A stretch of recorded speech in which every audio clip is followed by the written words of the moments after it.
Let's start this story not with war, not with sanctions, not with screaming politicians or flaming flags, but with a handshake that could have become a friendship. It's the early 1800s, and halfway across the world from Washington, D.C., a vast and ancient land called Persia, what we now know as Iran, is wrestling with the weight of empires. Britain to the west and Russia to the north are both circling like hawks, each trying to pull this proud old nation into their sphere of influence. Persia, weakened by internal strife and centuries of dynastic turnover, is trying to hold its ground, hold on to its sovereignty, and somehow enter the modern world without being carved up like a pie. And then, from across the Atlantic, comes a stranger with no army, no navy, no history of colonizing the East, a country with no blood on its hands in this part of the world. That stranger is the United States. Now, to understand how strange and hopeful this moment was, you have to imagine what the Persian people saw. The United States, in the 1800s, wasn't yet the superpower it would become. It was still young, still stretching its legs across the North American continent. But it carried with it a certain aura, this idea of liberty, of breaking free from empires. For Persians, suffocating under European meddling, that was a breath of fresh air. The first real contact came not through diplomacy or soldiers, but through missionaries and educators. American Presbyterian missionaries began arriving in the mid-1800s, especially in northern Persia, in cities like Urmia. They weren't pushing politics. They were teaching, healing, and offering education. They established schools, introduced modern medicine, and trained local doctors. In a country where access to education was limited, especially for women and rural families, this wasn't just helpful, it was revolutionary. And the Persians noticed. Over time, the name America started to mean something different than Britain or Russia. While the British were busy cornering the oil markets and the Russians were annexing territories near the Persian border, the Americans were building schools and hospitals. No one feared American occupation. No one whispered about American spies.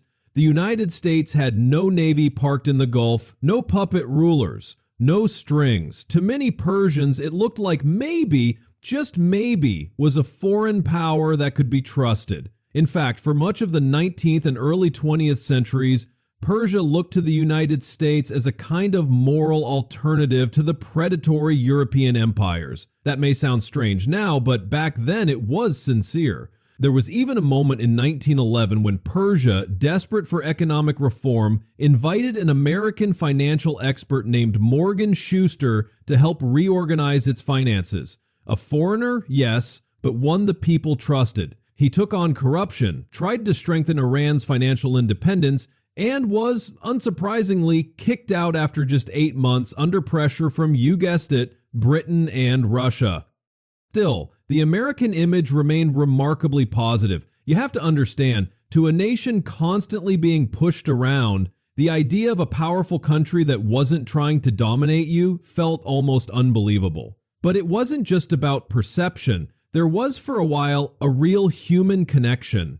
American educators trained some of the first modern Persian teachers. American doctors delivered babies in Iranian villages. American colleges educated the sons and eventually daughters of Persian merchants, farmers, and clerics. By the early 20th century, you had entire generations of Iranian youth who learned to speak English, who read about American democracy, and who dreamed, yes, dreamed, of a future where Iran could modernize on its terms, free from colonial chains, and maybe, with America's help, become strong and independent.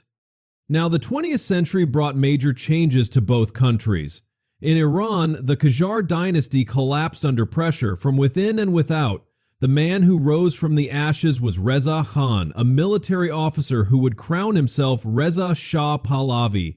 He wanted to drag Iran, kicking and screaming if necessary, into the modern age. He banned the veil, built railroads, reformed the army, crushed tribal uprisings, and stripped power from the clergy. Some Iranians adored him, others feared him. But for Washington, he was an enigma, not quite a friend, not quite a foe. The US maintained a low diplomatic profile during this time, mostly watching from afar. The real power brokers were still Britain and Russia. But here's where things get complicated and where the seeds of future distrust start to take root. In the lead up to World War II, Iran became the center of a geopolitical tug-of-war. It had oil, it had a location, and it had a ruler, Reza Shah, who wanted to remain neutral. That neutrality, however, didn't sit well with the Allies. Britain and the Soviet Union didn't trust him. They feared he was too cozy with the Nazis, and in 1941 they acted. British and Soviet forces invaded Iran in a joint operation, deposing Reza Shah and replacing him with his young son Mohammad Reza Pahlavi. The US, though not part of the invasion, quietly supported the move. This was a turning point, and it's important to sit with it for a moment. The country that had once looked to America with admiration now watched in real time as the great Western powers once again decided Iran's fate. Even if the US wasn't the main player, it wasn't absent either. It was starting to become part of the story, not as a friend offering advice from the sidelines, but as a growing power with its own interests, its own goals, and increasingly, its vision for the Middle East. But even after the invasion, the relationship didn't collapse. Far from it. This is where things got more entangled. During World War II, the US used Iran as a supply corridor to send aid to the Soviet Union. Trains and trucks rumbled through Iranian terrain carrying everything from weapons to food, part of a massive logistics network known as the Persian Corridor. It was a logistical marvel and a strategic victory. For the first time, American boots were on Iranian soil, not as occupiers, but as logistical partners. They brought with them supplies, engineers, soldiers, and infrastructure. They also brought Hollywood films, Coca-Cola, jazz records, and a new kind of cultural presence. To many Iranians, this was the first time they truly saw America up close, and many liked what they saw. The United States, in contrast to Britain and Russia, treated Iran with a degree of respect. American troops didn't harass civilians or loot stores. They paid fairly, helped build roads, repaired railways, and introduced new technology. Some Iranian workers began earning better wages. Others learned new trades. American movies filled Iranian cinemas. And once again, that old image, America of fairness, innovation, and optimism, took hold. By the end of the war, there was real momentum. Iranian elites, especially the educated class, saw America as a potential ally in building a new, independent future. And in Washington, there was growing interest in Iran, not just as a wartime asset, but as a partner in the post-war order. But under the surface, tensions were already simmering. While the US image in Iran was still relatively clean, Iran's political landscape was becoming volatile. The young Shah was inexperienced, the parliament was assertive, and leftist parties were gaining strength. The Tudeh Party, a communist-leaning movement, had strong grassroots support. Britain still held control over Iranian oil through the Anglo-Iranian Oil Company. And although America wasn't yet pulling the strings, it was watching and calculating. Still, for a brief and fragile moment, there was hope. Hope that Iran could chart its course. Hope that the United States, unlike the old empires, would support Iranian sovereignty. Hope that this unlikely friendship, born in the margins of great power politics, might endure. And that's the tragedy of this chapter. Because if history had taken a slightly different turn, if respect had triumphed over control, if sovereignty had mattered more than strategy, then maybe, just maybe, the relationship between the United States and Iran could have been something else entirely. Not enemies, not proxies, not shadows in each other's nightmares, but something much closer to what both nations needed at that moment: mutual respect. That's the part of the story most people never hear. Before the embassies burned, before the hostages, before the war games and sanctions and drone strikes, there was once a time when the name America brought a quiet smile to the faces of Iranian children. There was once a time when Iran looked at the United States not as an adversary, but as a possible mirror of what it hoped to become: modern, proud, and free. And it's that time, now mostly forgotten, that tells us something critical about how we got to where we are now. Because enmity doesn't begin with hatred, it begins with disappointment. It begins when one hand reaches out and the other slowly pulls away. It's hard to imagine now, but back then Iran was still trying to breathe.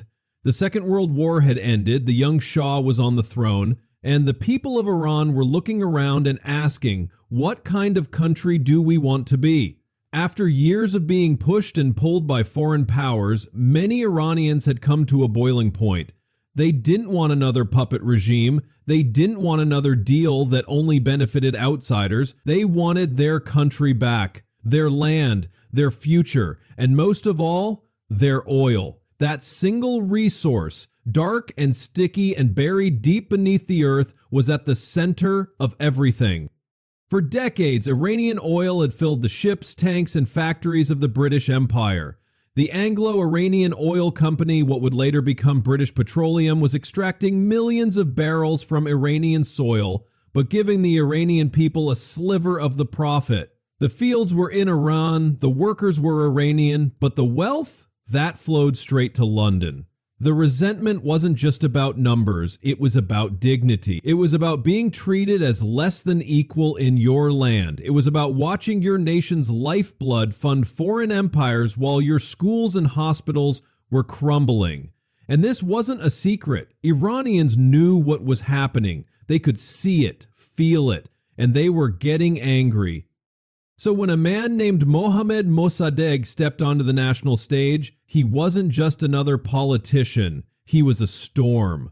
A tall, elderly statesman with a sharp legal mind and a deep, unwavering love for Iran, Mossadegh came from the aristocracy but spoke like a man of the people.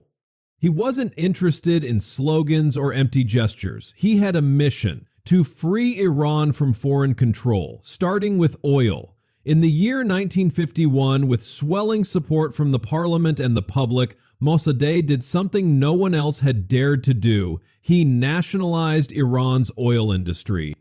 In other words, he kicked out the British, took back control of the oil fields, and declared that Iranian resources should serve the Iranian people. To Iranians, this was electrifying. For the first time, someone stood up to the empire and said, enough. People poured into the streets. Students cheered. Workers raised their fists. Mossadegh became a symbol of national pride, independence, and justice. But to the British, this was theft, and to the Americans watching nervously from across the Atlantic, it was a problem.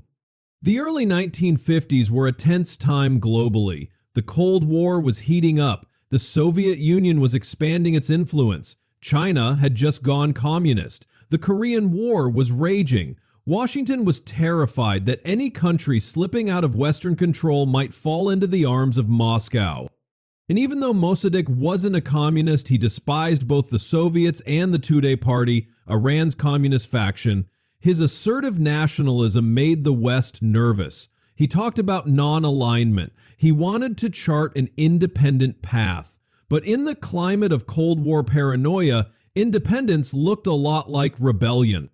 The British, already furious over the oil nationalization, begged the United States to intervene. At first, President Truman resisted. He believed in self-determination. He wasn't thrilled about colonial-style intervention. But when Dwight D. Eisenhower took office in the year 1953, everything changed. Eisenhower, a military man, saw the world through the lens of containment. Stop communism at all costs. And so, with a green light from London and Washington, the Central Intelligence Agency was tasked with something it had never done before: overthrowing a foreign government. The operation was called TP Ajax. On paper, it was simple. In reality, it was messy, chaotic, and deeply manipulative. The CIA's lead officer in Tehran, Kermit Roosevelt Jr., yes, a grandson of President Theodore Roosevelt, coordinated a campaign of bribery, propaganda, and political sabotage. Iranian newspapers were paid to run fake stories. Religious leaders were quietly encouraged to denounce Mossadegh as un-Islamic. Street thugs were hired to stage fake riots, smashing windows and beating bystanders to make it look like the country was collapsing under Mossadegh's leadership. Army officers were bribed, parliament members were pressured, and through it all, the plan was to make the Iranian people believe that the only way to save their country was to bring back the Shah with full power. At first, it looked like the whole thing was going to fail. The Shah, nervous and unsure, fled to Rome. Mossadegh remained in charge. The CIA panicked. But then, in a whirlwind of confusion and violence in August of 1953, everything flipped. Army units loyal to the Shah stormed Mossadegh's residence. There were gunfights in the streets. Within hours, Mossadegh was arrested, and the Shah returned triumphantly to Tehran. What followed was silence, then disbelief. Some Iranians were relieved, thinking the crisis was over, but many others felt something far deeper: betrayal. They knew this wasn't a natural transition of power. It wasn't a peaceful political process. It was a coup, a foreign-engineered US and British-backed coup that tore out the heart of Iran's democratic hopes. Mossadegh, once a national hero, was put under house arrest for the rest of his life. His supporters were imprisoned, tortured, or exiled. The parliament lost power, the press was muzzled, and the Shah? Now fully in charge, he began to rule like a monarch from a different century, draped in Western suits, yes, but with absolute authority. Washington, meanwhile, celebrated. The oil flow resumed. Iran was saved from possible communist influence. Time magazine put the Shah on its cover. American companies got a slice of the oil pie. And the CIA learned a powerful lesson that governments could be changed with just enough money, muscle, and misinformation. But while officials in Washington were popping champagne corks, the people of Iran were seething. The coup of 1953 didn't just remove a leader, it removed a dream. The dream that Iran could stand on its own feet. The dream that democracy might work in the Middle East. The dream that America was different. That it was the one power that didn't interfere, didn't exploit, didn't meddle. That illusion shattered overnight. From that moment forward, many Iranians began to see the United States not as a friend, but as a master pulling strings behind the curtain. And that wound didn't heal. It festered, quietly, painfully, across decades. And that's the part of the story that rarely gets told in full. In Western textbooks, the coup is often a footnote, one of many Cold War operations, but in Iran, it was a turning point burned into the collective memory, not because it happened in secret, but because it was undeniable. People knew. They saw the newspapers, they heard the rumors, they watched the sudden power shift. It was too perfect, too clean, too fast to be anything but planned. And the man at the center of it, Mossadegh, was not just defeated, he was erased. His name was banned from newspapers, his face was removed from public life, and yet in homes, in whispered conversations, his memory stayed alive. To this day, in the hearts of many Iranians, he remains the one who stood up and was struck down, not by his people, but by foreign hands. The irony is thick. The United States, which had once been admired in Iran for staying out of imperial politics, had now played the imperial game. And even though it achieved its short-term goals, securing oil, stopping communism, stabilizing the monarchy, it planted a long-term bomb in the heart of U.S.-Iran relations. Because once people believe that you've stolen their future, they don't forget. They don't forgive. They pass the story down, father to son, mother to daughter, and soon the facts harden into legend. And legends, once formed, have a way of shaping the future in ways no spy agency can control. By the end of 1953, Iran was no longer the hopeful country that had welcomed American advisors with open arms. It was now a nation in mourning. Mourning its democracy, mourning its dignity, mourning the idea that it could trust outsiders. And while Washington celebrated its geopolitical win, it had unknowingly lit a fuse, one that would smolder quietly, then roar back with a vengeance in years to come. But for now, Iran was silent. The Shah sat on the throne, smiling in photographs with American presidents, Oil once again flowed west, and far away in a small house under guard, an old man named Mossadegh sat in exile, his voice silenced but not forgotten. Not in Iran and not in history. So there he was, the Shah of Iran, Mohammad Reza Pahlavi, restored to full power in the aftermath of that foreign-backed coup in the year 1953, now sitting on the peacock throne, not as a constitutional monarch with limits, but as a king who ruled almost unchallenged. With Mossadegh silenced and the opposition crushed, the stage was set for a new kind of Iran, one not built on national consensus, but on centralized power propped up by foreign support, particularly from the United States. And what followed in the next 2 decades was a whirlwind of rapid modernization, military expansion, and growing social unrest beneath a polished exterior. The Shah had learned 2 things from the crisis that toppled Mossadegh and brought him back. First, that Western powers, especially America, would support him if he aligned with their interests, and second, that dissent was a threat to be stamped out quickly and forcefully. So with that mindset, he began shaping Iran into his personal vision of a modern kingdom. Westernized, industrialized, strong, and loyal to Washington, but increasingly detached from its people. The 1950s rolled into the 1960s, and the Shah threw himself headfirst into what he called the White Revolution, a sweeping series of reforms launched in the year 1963 that promised to bring Iran into the modern age. On paper, it sounded noble. Land reform to weaken feudal landlords, women's suffrage to expand civic participation, literacy campaigns to uplift rural communities, and the establishment of factories and infrastructure to industrialize the economy. And at first glance, it worked. Roads were paved, dams were built, schools opened, and tractors replaced donkeys in the fields. Women were granted the right to vote, which was a radical move in a region still dominated by patriarchal norms. The country's economy began to grow, and foreign investment, particularly American, poured in. From Washington's point of view, this was exactly the kind of Middle Eastern leader they wanted. A secular modernizer who was anti-communist, pro-Western, and willing to open his markets to American corporations. In fact, the United States and Iran became so close during this time that some referred to Iran as America's policeman of the Gulf. But beneath the glossy surface of progress and reform, a different story was unfolding, one that would eventually crack the foundations of the Shah's regime. For starters, the land reform policy, while noble in intention, failed miserably in practice. Large landowners found loopholes, and poor farmers, instead of becoming independent landowners, often ended up losing their livelihoods altogether. The result was a massive migration from the countryside to the cities, where these displaced villagers found themselves crammed into slums, jobless and angry. The literacy campaigns reached millions, yes, but they also taught people to think critically, to question authority, and to ask why their lives weren't improving even as the nation was supposedly modernizing.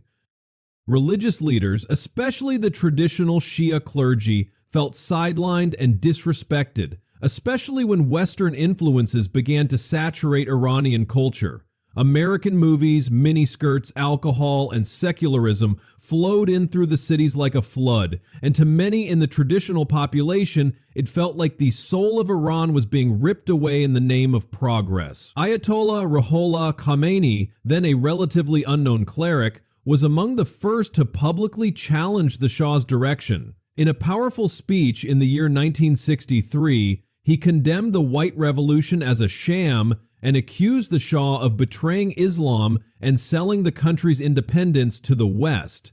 That same year, he was arrested, which sparked major protests in the city of Qom. The regime responded with brutal force. Hundreds were killed in the streets, and the growing rift between the Shah and his people widened further. And then there was Savak, the Shah's secret police. Created with the help of the CIA and Mossad, Savak quickly grew into one of the most feared intelligence agencies in the region. They monitored universities, raided homes, censored newspapers, tapped phones, and tortured political prisoners in hidden dungeons. Anyone who dared question the Shah's rule risked disappearing without a trace. The United States knew about Savak's abuses. There were memos, reports, even eyewitness accounts, but the strategic relationship took precedence. As long as Iran remained a stable, oil-rich ally in a region full of uncertainty, Washington chose to look the other way. Meanwhile, the Shah doubled down on building an image of grandeur. He held extravagant celebrations, including the infamous 2,500-year celebration of the Persian Empire in the year 1971, where guests dined on golden plates under tents flown in from France, while much of the population struggled to afford bread. He wore medals, gave speeches about modernity, and envisioned Iran as a great world power. And to be fair, Iran was becoming powerful, at least on paper.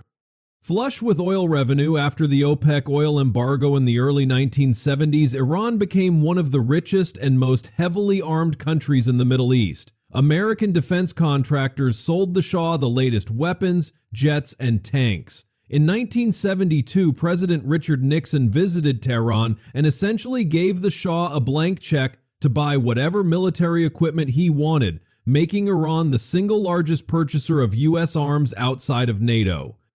The Shah envisioned a military that could rival any regional power, and by the mid-1970s, Iran's armed forces were second only to Israel's in technological superiority. But all this weaponry came at a cost. The military budget ballooned, public services suffered, corruption exploded, and ordinary Iranians began to feel like strangers in their own country, alienated by the gap between the elite and the masses, by the disconnect between the glittering promises of modernity and the harsh realities of daily life.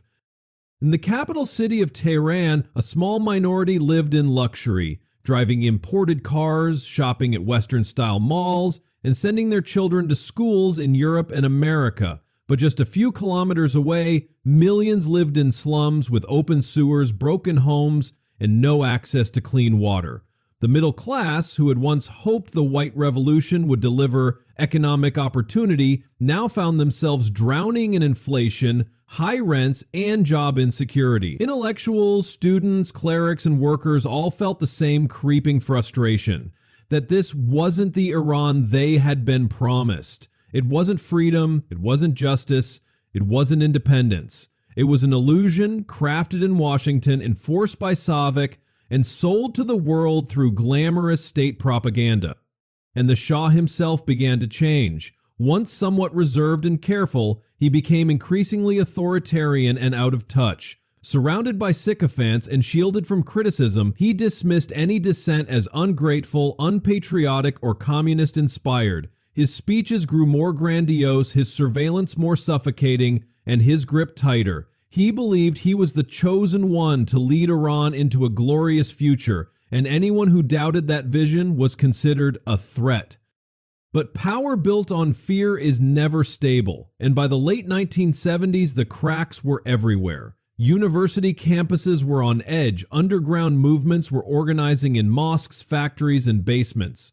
And even as the Shah boasted about growth and modernization, the people on the ground were whispering about revolution. Still, Washington continued to support him. President Jimmy Carter famously toasted the Shah in Tehran in the year 1977, calling Iran an island of stability in the Middle East. It was one of the most poorly timed compliments in diplomatic history, because that very same year, the tide began to shift, and the storm that had been building for decades would finally begin to rise. But for now, in this moment, we're looking at a country caught in contradiction. A country that was paraded around as a model for progress, yet was rotting from within. A leader who thought he was building an empire, but who had forgotten how to listen. A people who had tasted the promise of freedom and were slowly realizing it had been taken from them. What began in 1953 as a return to power had now become something else entirely. Iran had become a kingdom of glass, shining, fragile, and just one spark away from shattering. By the time the calendar turned to the early years of the 1970s, something unspoken was boiling beneath Iran's polished surface. The Shah's kingdom of glass was still standing, but the cracks were everywhere. Behind the palace gates, in the marketplaces, in the classrooms, and especially in the mosques, Iran looked like it was moving forward, but that forward motion was uneven, rushed, and for many, alienating. The oil boom of the early 1970s, particularly after the dramatic price increases following the OPEC embargo in the year 1973, poured billions of dollars into Iran's economy seemingly overnight. That much money can make a country feel invincible, and for the Shah it did. He didn't just see Iran as a regional power anymore, he saw it as a future superpower. Flush with oil revenues and backed by a blank check from Washington, he bought the most advanced military hardware the United States could offer: fighter jets, missile systems, tanks, and surveillance equipment. He invested in skyscrapers, airports, nuclear energy, and lavish infrastructure projects. Tehran buzzed with construction cranes and imported limousines. But what the Shah didn't understand or refused to admit was that you cannot build a nation the way you build a shopping mall. The soul of a country cannot be engineered with cement and cash. The foundation has to be trust, and by now trust was in short supply. The people at the top, government officials, elite businessmen, foreign consultants, lived in a different Iran. They dined at Western restaurants, vacationed in Europe, watched American TV in private lounges, and sent their children to universities in Boston and London. But millions of ordinary Iranians, especially those outside the urban centers, felt none of the prosperity. Instead, they were being suffocated by soaring food prices, housing shortages, and unemployment. Farmers who had moved to cities in search of better lives found themselves stuck in the urban sprawl, forgotten by a government that seemed more interested in Western praise than domestic peace. The regime's response to these grievances wasn't dialogue, it was control. Dissenting voices were labeled ungrateful, disruptive, or communist. Protests were crushed. Books were banned. Music was censored. Political parties were dissolved. Savak, the feared intelligence agency, extended its reach further and further, planting ears in universities, mosques, factories, and even families. People began to speak in whispers, even in their own homes, afraid that a wrong word could disappear them in the middle of the night. And yet, beneath all that fear, something was growing, something no secret police could stop. This is where Ayatollah Ruhollah Khomeini reemerges, not as a quiet cleric in exile, but as the voice that would echo louder than anyone expected. After his arrest and exile in the year 1964, Khomeini had been forced to leave Iran. First Iraq, then Turkey, and eventually France became his places of residence. But no matter where he went, he remained tethered to the Iranian people. From a small house outside Paris, he recorded sermons and messages onto cassette tapes that were smuggled into Iran by pilgrims, students, and travelers. These tapes didn't just preach religion, they attacked the very foundation of the Shah's regime. Khomeini accused the Shah of being a puppet of the West, an enemy of Islam, and a tyrant who had sold out his country's dignity for foreign applause. And the more the regime tried to silence him, the more powerful his voice became. The cassettes spread through mosques and bazaars like wildfire, reaching every corner of Iranian society. Even people who weren't particularly religious began to listen, not just because of theology, but because of truth. The people could feel that the words matched their lived experience. They felt betrayed, humiliated, and unheard. Khomeini wasn't just offering religion. He was offering resistance, clarity, and an alternative future. By the year 1977, all the glossy images of stability the Shah had worked so hard to project began to crumble. That year, a wave of protests erupted, sparked in part by the death of a prominent intellectual and fueled by government censorship and economic frustration. But the real turning point came in January of 1978, when a government-controlled newspaper published a slanderous article attacking Khomeini, calling him a British agent, a womanizer, and a man unfit to speak for Islam. That article lit the match. Students in the holy city of Qom poured into the streets in outrage. Security forces opened fire. Dozens were killed. 40 days later, in accordance with Shia mourning traditions, more protests erupted to commemorate the dead. Again, the regime responded with bullets. Again, more people died. Every 40 days, the cycle repeated, each round larger and angrier than the last. Cities across the country joined in. Tabriz, Mashhad, Shiraz, Tehran. It became a tidal wave. Protesters carried signs denouncing dictatorship. Women in headscarves marched next to students in jeans. Secular leftists shouted alongside devout clerics. For once, the fractured elements of Iranian society found themselves united by a shared enemy, the monarchy.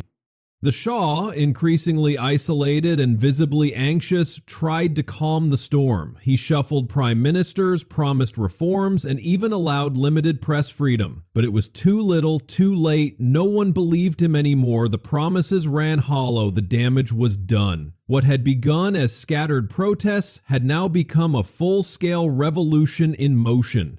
In the summer of 1978, strikes paralyzed the economy. Oil workers walked off the job. Teachers refused to teach. Merchants shut their shops. And then came Black Friday. On September the 8th, 1978, thousands of protesters gathered in Jaleh Square in Tehran. The military declared martial law and opened fire into the crowd. The bodies lay in the streets, dozens killed, some say hundreds. That day shattered any remaining illusions that peaceful dialogue was possible. The monarchy had drawn blood. The people had reached their breaking point. Meanwhile, Khomeini, still in exile, became the symbol of the revolution. His words were everywhere. His image appeared on banners, on graffiti, on homemade posters. The Shah, in contrast, looked increasingly out of touch. Even his health began to fail, a secret his doctors and advisors tried to hide.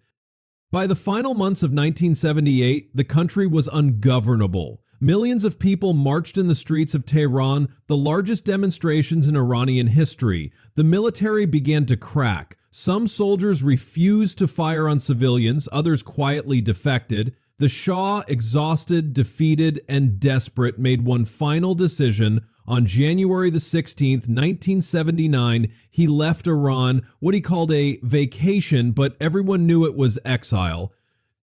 It was a moment that felt surreal. For 25 years, he had ruled with absolute power. Now he boarded a plane, leaving behind a throne that no longer belonged to him. 2 weeks later, on February the 1st, Ayatollah Khomeini returned to Iran after 15 years in exile. Over 3 million people flooded the streets of Tehran to welcome him home. He stepped off the plane, kissed the tarmac, and declared the monarchy dead.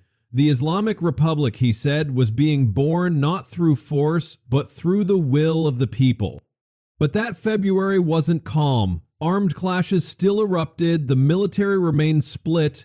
Revolutionary committees, made up of ordinary citizens and religious loyalists, began taking over public buildings. On February the 11th, 1979, after 2 days of street battles, the Iranian military officially declared neutrality.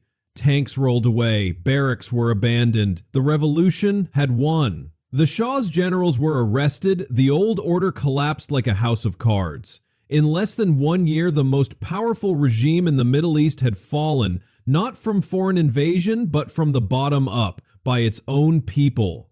It was something few in the West had seen coming.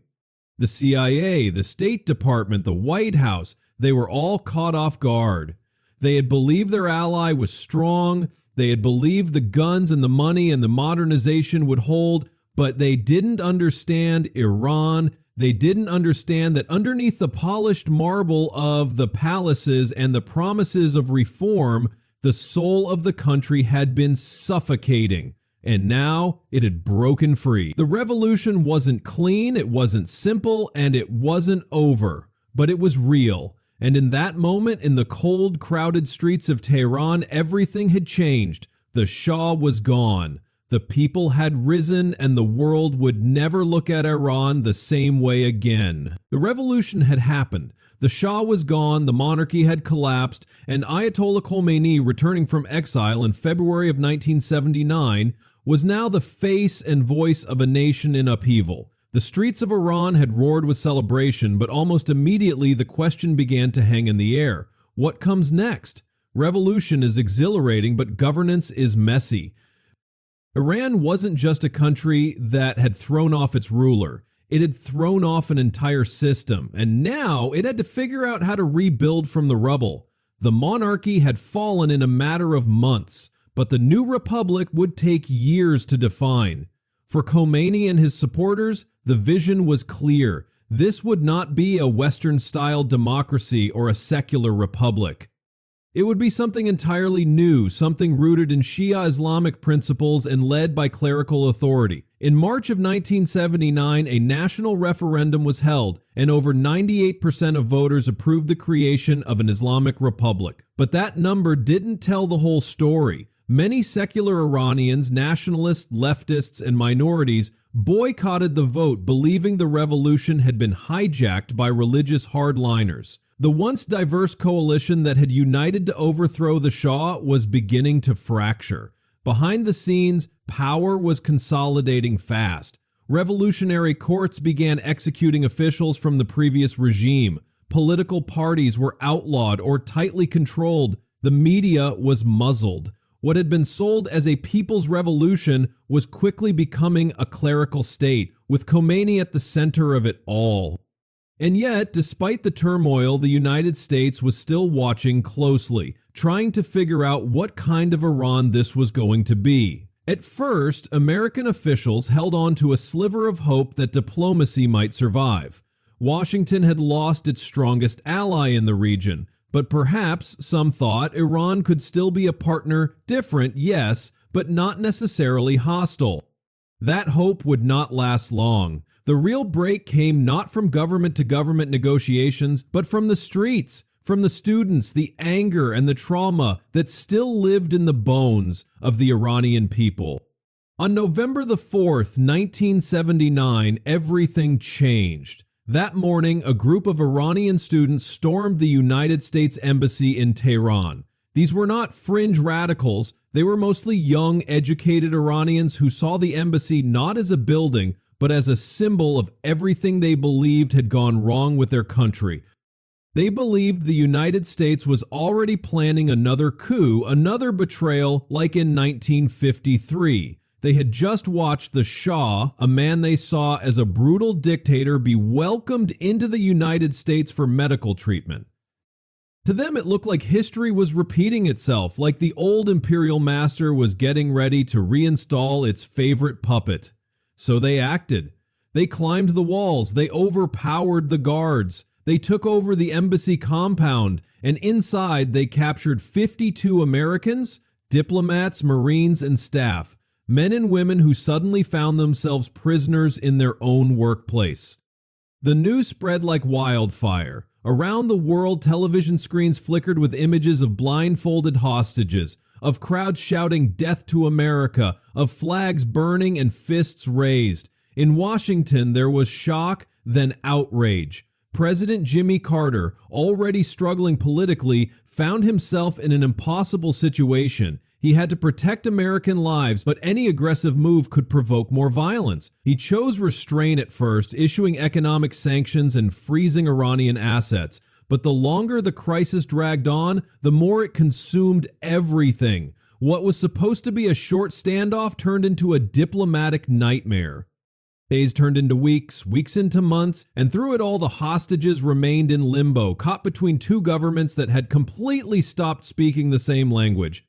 For the Iranian revolutionaries, the hostage crisis wasn't just about revenge. It was a declaration. They were telling the world, and especially the United States, that Iran was no longer under foreign control. They were drawing a line in the sand. And for Khomeini, it was a political gift. The embassy takeover shifted the narrative in his favor, uniting the country against a common enemy and allowing him to silence domestic rivals by labeling them pro-American or counter-revolutionary. The chaos gave him cover to rewrite the Constitution, establishing the office of Supreme Leader and placing absolute power in the hands of the clergy. It was in many ways the final stage of the revolution, a move from popular uprising to ideological theocracy. Back in the United States, the pressure was suffocating. Families of the hostages were desperate. The media covered every detail. The nightly news ended with a count. Day 50, day 100, day 200. Carter's approval ratings collapsed. There were vigils, protests, and demands for action. The longer the crisis dragged on, the more helpless America appeared. Finally, in April of 1980, Carter authorized a daring military rescue mission called Operation Eagle Claw. It was risky, complex, and ultimately disastrous. 8 helicopters flew into the Iranian desert. One crashed. Mechanical failures followed. Then, in a sandstorm and confusion, another helicopter collided with a transport aircraft on the ground. The fiery explosion killed 8 American servicemen. The mission was aborted. Nothing had been accomplished. The hostages were still imprisoned, and now 8 Americans were dead. For many Americans, it was a moment of national humiliation, a sign that the world's greatest superpower had been brought to its knees. And for the Iranians, it only strengthened the revolutionary narrative that divine intervention had protected them, that their new republic was stronger than the empire they had once feared. The hostage crisis continued to stretch into the election year. Ronald Reagan challenged Jimmy Carter for the presidency, and the crisis became a central issue. Carter negotiated behind the scenes, trying to solve Swiss and Algerian intermediaries. Meanwhile, Iranian politics were also shifting. The Iran-Iraq War had just begun in September of 1980, and suddenly Iran had bigger concerns than managing international standoffs. With the war escalating and the economy under pressure, Tehran's leaders decided it was time to bring the crisis to a close.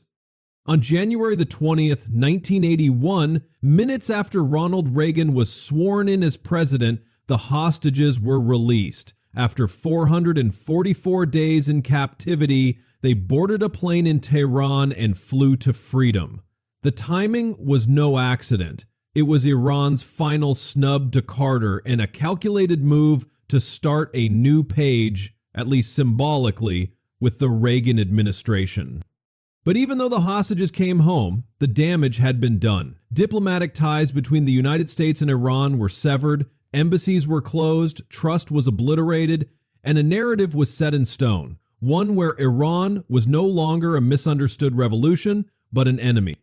For the American public, the images of blindfolded hostages and chanting crowds left a scar that still lingers. For Iranians, the embassy takeover became a foundational myth taught in schools, celebrated in murals, woven into the national story as the day Iran stood up and said no to centuries of humiliation. It's hard to overstate how defining those 444 days were. They weren't just a geopolitical crisis, they were a break in the emotional fabric between the two nations that, not long before, had seen each other with cautious optimism. Now they looked across oceans and deserts and saw only betrayal. The students had turned into symbols, the diplomats had become pawns, and the governments, locked in pride and paranoia, had shut every door behind them. From this point forward, the relationship between the United States and Iran wasn't just strained, it was severed. Not by politicians alone, but by crowds, by chaos, by history boiling over all at once. And what followed would take that shattered connection and stretch it even further into conflict, distrust, and a darkness that neither side could have predicted, but both would come to know all too well. By the time the American hostages were finally released from Tehran in January of 1981, the world had already begun to shift beneath everyone's feet. Iran was barely 1 year into its Islamic revolution, the monarchy was gone, Ayatollah Khamenei's theocracy was tightening its grip, and the United States, stung and humiliated by the 444-day hostage crisis, had cut off diplomatic ties and was looking at Iran with nothing but suspicion and fury. But while America was still reeling politically, Iran had already found itself thrust into something far more deadly than protests and politics: war. Because even before the hostages were set free, even before the ink had dried on the Algerian Accords that ended the crisis, a much bloodier and more devastating chapter had already begun. On September the 22nd, 1980, Saddam Hussein, Iraq's leader, launched a full-scale invasion of Iran, and with that, the longest conventional war of the 20th century began, pulling both countries and eventually the United States into a violent, complicated, and morally messy conflict that would reshape the entire region. Saddam's timing wasn't random. He saw revolutionary Iran as weak, distracted, and vulnerable. Its military was still reeling from purges, its new government was chaotic and inexperienced, and its relationship with the outside world was practically frozen. Saddam believed Iran was ripe for the taking, and he had his eyes set on a rich prize, the southwestern Iranian province of Khuzestan, a region loaded with oil and home to many ethnic Arabs. But this wasn't just about land or oil. Saddam wanted to crush Iran's revolution before it could spread. He was terrified that Khomeini's fiery rhetoric about overthrowing secular regimes would inspire rebellion among Iraq's Shia majority, and so, with a sense of urgency and a dose of arrogance, he sent his troops across the border. It was supposed to be quick. Iraq expected victory in a matter of weeks. Instead, it turned into 8 years of trench warfare, chemical weapons, scorched cities, and nearly 1 million deaths. When the war started, Iran was caught off guard.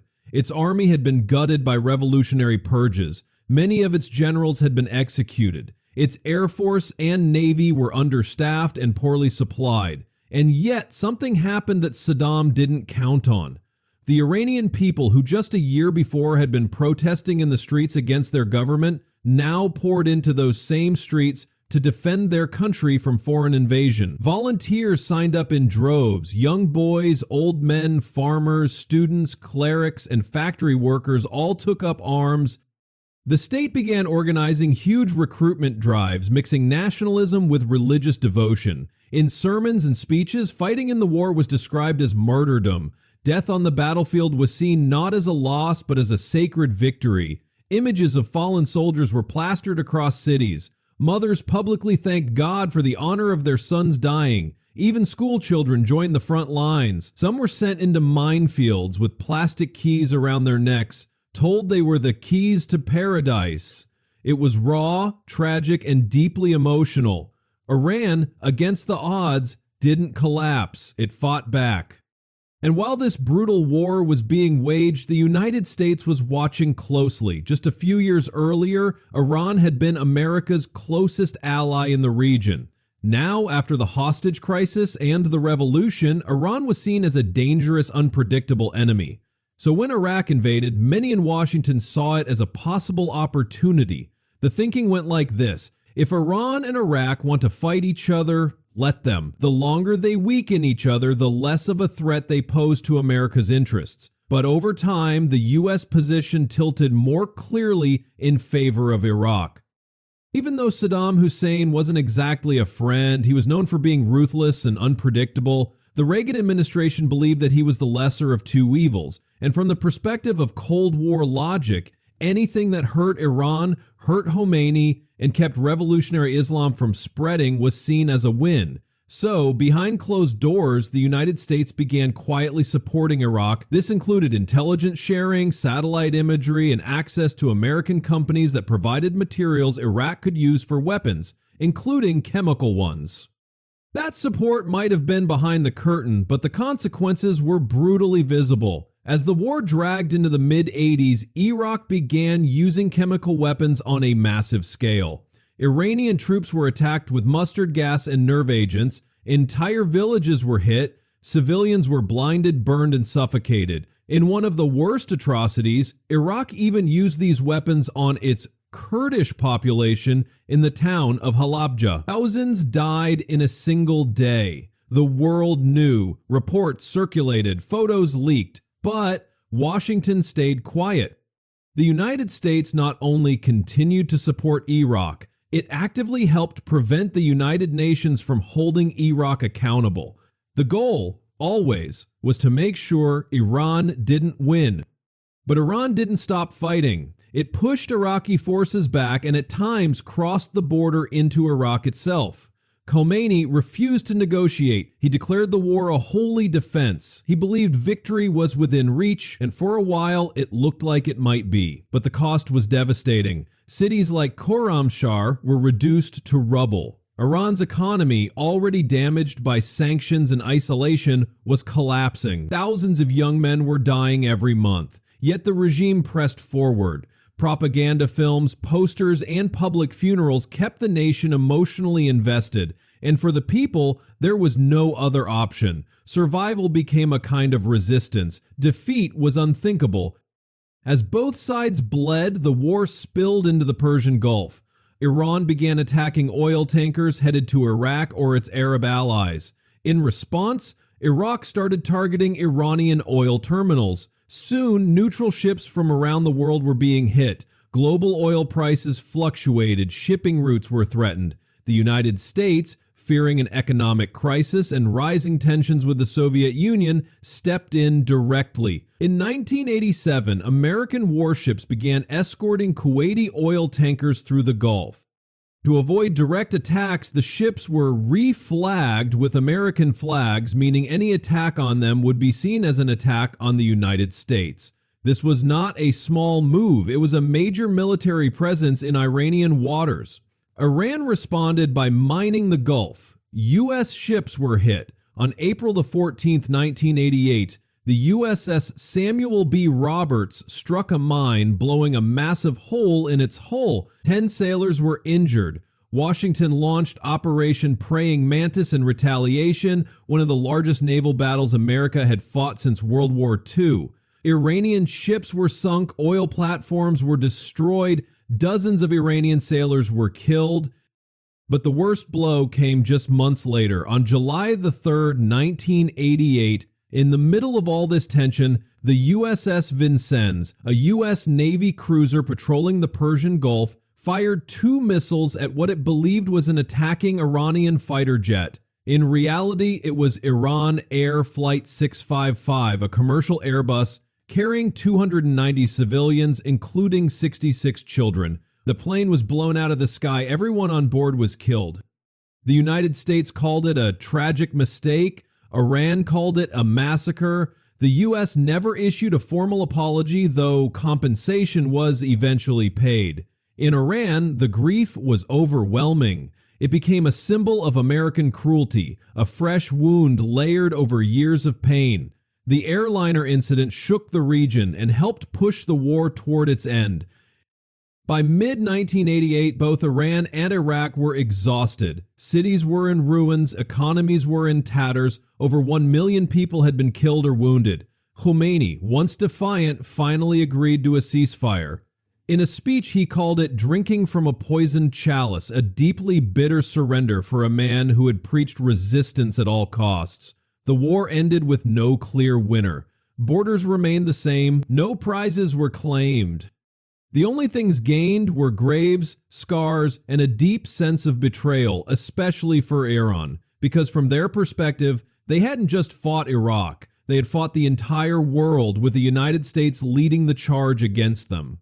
The chemical weapons, the satellite intelligence, the naval clashes, the silence from the West when children were choking on gas, all of it confirmed their worst fears, that America would do anything, support anyone, and justify any atrocity if it meant weakening the Islamic Republic. And that bitterness hardened. It became part of Iran's political identity, part of how it explained its place in the world.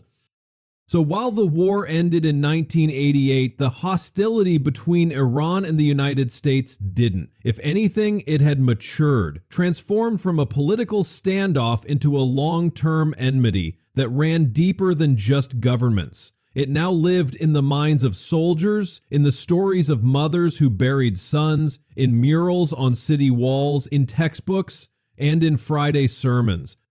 For Iranians, the war wasn't just about Saddam. It was about surviving a world that had turned its back on them. And for America, Iran wasn't just a revolutionary state anymore. It was a dangerous, aggressive power that needed to be watched, countered, and if possible, contained. Neither side forgot, neither side forgave, and the silence that followed the war was not peace, It was a pause between battles, a breath before the next blow. When the guns finally quieted on the Iran-Iraq border in 1988, the wounds were still wide open. But even before the ceasefire was signed, Iran had already begun expanding its influence beyond its borders, planting seeds in neighboring countries where old powers were losing their grip and chaos was taking hold. One of the most critical places where this unfolded was Lebanon. In the early 1980s, Lebanon was a nation tearing itself apart in a brutal civil war. Different religious militias backed by foreign powers were fighting for dominance.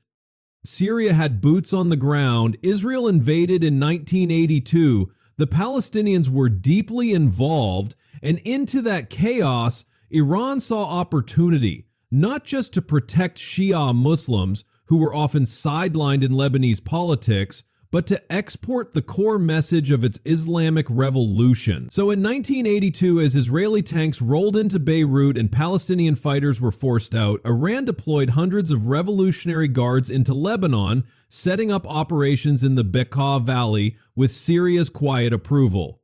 Their mission was strategic but also ideological: to train, fund, and organize a new generation of fighters who would resist Israel, oppose Western influence, and follow the revolutionary Islamic model. Out of this effort came a movement that would reshape the Middle East and forever alter the US-Iran relationship: Hezbollah. Hezbollah wasn't just a militia. It was a carefully constructed hybrid of military force, religious movement, and political ideology, tightly aligned with Tehran and openly loyal to Ayatollah Khomeini's vision. In its early years, Hezbollah operated from the shadows, but it made its presence known in ways that shocked the world. On April the 18th, 1983, a suicide bomber drove a van packed with explosives into the U.S. Embassy in Beirut, killing 63 people, including embassy staff and CIA officers. It was one of the deadliest attacks on a U.S. diplomatic post at that time. Just 6 months later, on October the 23rd, another suicide bomber, this time targeting a U.S. Marine barracks in Beirut, killed 241 American servicemen in a single, horrifying blast. That same morning, a separate attack killed 58 French paratroopers nearby. These bombings weren't just acts of violence, they were signals. A new kind of warfare had begun, where ideology was the weapon and civilians were fair game. The US government, though it couldn't prove it immediately, strongly believed Iran had helped orchestrate the attacks through Hezbollah, and although Iran denied direct involvement, the connections were difficult to ignore. Hezbollah's leadership was trained by the Iranian Revolutionary Guard. Its funding, weapons, and even its religious identity were bound up with Iran's goals in the region. In response, the United States pulled its forces out of Lebanon. The mission had begun as peacekeeping, but ended in retreat. For Iran and its allies, it was a symbolic victory. The West could be pushed back through asymmetric force and ideology. For America, it was a bitter lesson in a new kind of conflict, one where the enemy didn't wear uniforms, didn't use tanks, and didn't follow the rules. And just as this shadow war was escalating in the Middle East, another scandal was quietly building behind closed doors in Washington, one that would expose deep contradictions in American foreign policy and show just how tangled the Iran-US relationship had become. In public, the Reagan administration was loudly condemning Iran as a terrorist state, denouncing its sponsorship of groups like Hezbollah and accusing it of threatening peace in the region. But in secret, members of that very same administration were doing something completely different, negotiating with Iran to sell them weapons. This wasn't a rogue operation done by low-level operatives. It involved senior officials inside the White House, the CIA, the Department of Defense, even President Reagan himself, though his level of knowledge remains debated to this day. The basic idea was twisted, but in their minds justified. American citizens were being held hostage in Lebanon by Hezbollah-linked militants. Some were journalists, others missionaries. Iran had influence over these groups, so if the US could strike a deal, selling arms to Iran in exchange for the release of the hostages, maybe lives could be saved. But it didn't stop there. The profits from those arms sales weren't just disappearing, they were secretly being funneled to another US project, funding the Contras, a right-wing rebel group fighting a leftist government in Nicaragua. This second part was illegal, as Congress had explicitly banned US funding for the Contras. The whole scheme was so convoluted and secretive that when it finally came to light in 1986, it sent shockwaves across the world. This was the Iran-Contra affair, a bizarre, dangerous backdoor deal where the US government, while officially calling Iran a terrorist state, was at the same time selling it missiles, lying to its own people, and breaking federal law.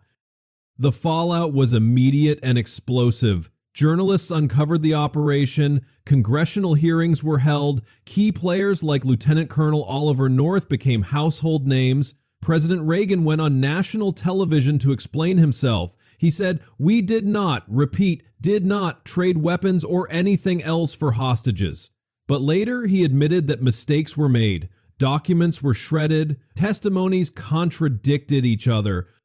A presidential administration that prided itself on strength and morality was suddenly drowning in deception. For Americans, it was confusing and enraging. For Iranians, it was proof of what many had believed all along, that the United States talked one way and acted another. The scandal confirmed to Iran's leaders that the US was deeply divided, hypocritical, and ultimately driven by its own agenda. Morals be damned.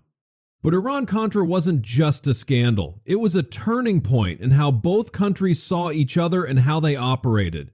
Iran learned that the United States was willing to bend its own rules when it suited them, that they could be negotiated with, even if they called you an enemy.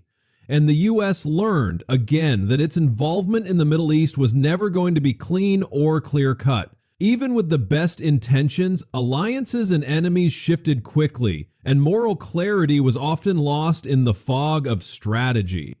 Meanwhile, Hezbollah was growing stronger. Its tactics, modeled in part by Iran's revolutionary playbook, were working.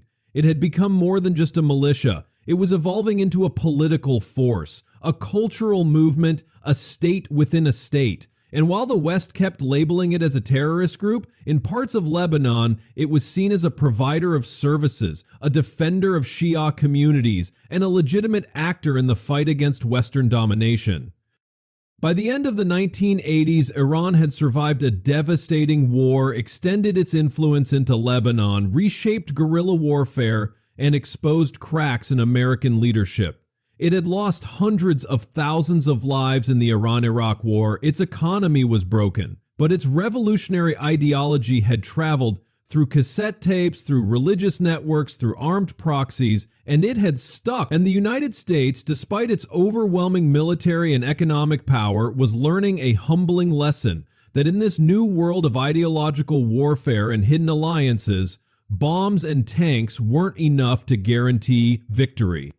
The battlefield was no longer just deserts and borders, it was politics, religion, perception, and propaganda.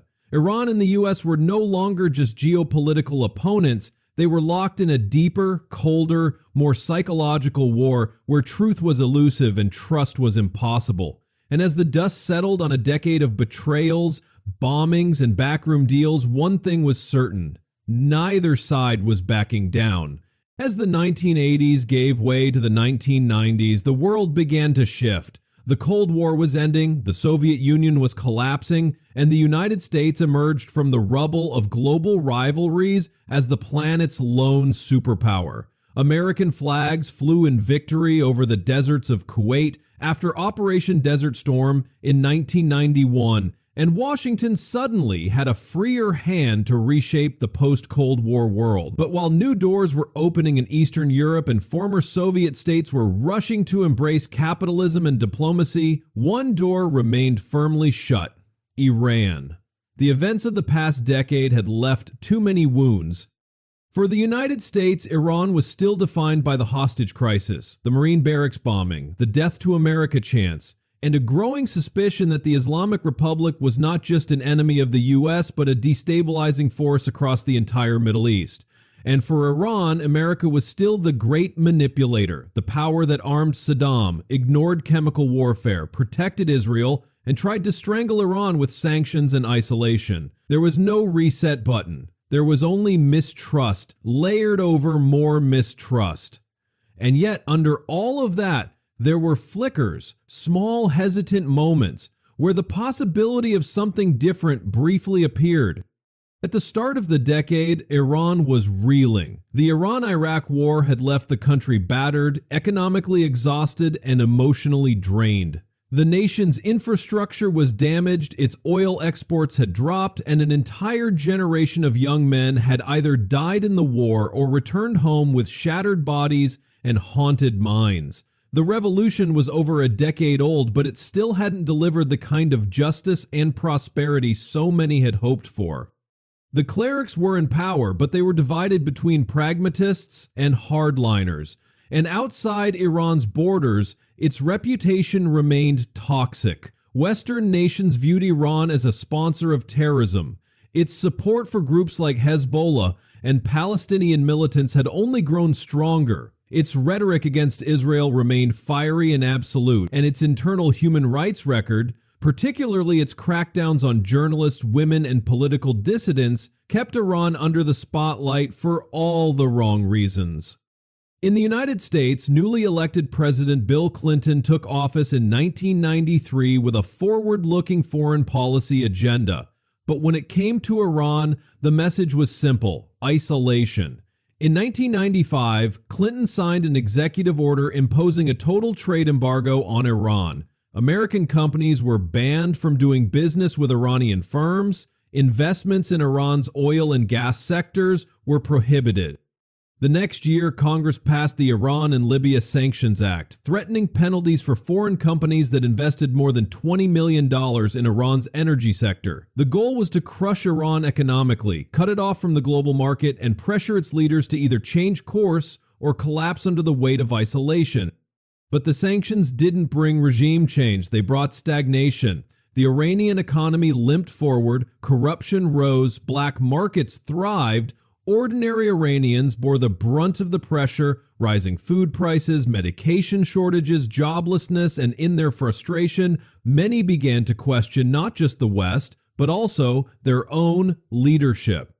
That shift in mood gave rise to something unexpected. In 1997, Iran held a presidential election, and to the surprise of nearly everyone, including the clerical establishment, a moderate cleric named Mohammad Khatami won in a landslide. He wasn't radical, he wasn't a revolutionary hardliner, he was soft-spoken, thoughtful, and talked openly about the need for civil society, freedom of expression, and what he famously called a dialogue of civilizations. For many Iranians, especially the youth and urban middle class, Khatami represented something new, a chance to open the windows and let the stale air of the revolution clear out. And for a brief moment, the world noticed. Western media began running stories about Iran's cultural revival. Censorship was slightly loosened. Students debated politics in universities. Women pushed back against strict dress codes. And in the United States, there were whispers. Could this be the moment to re-engage? Khatami himself tried to send signals. In 1998, he gave a now famous interview on American television, speaking directly to the American people, expressing regret over the hostage crisis, and calling for people-to-people contact between Iranians and Americans. He spoke of poetry, of shared humanity, of building bridges.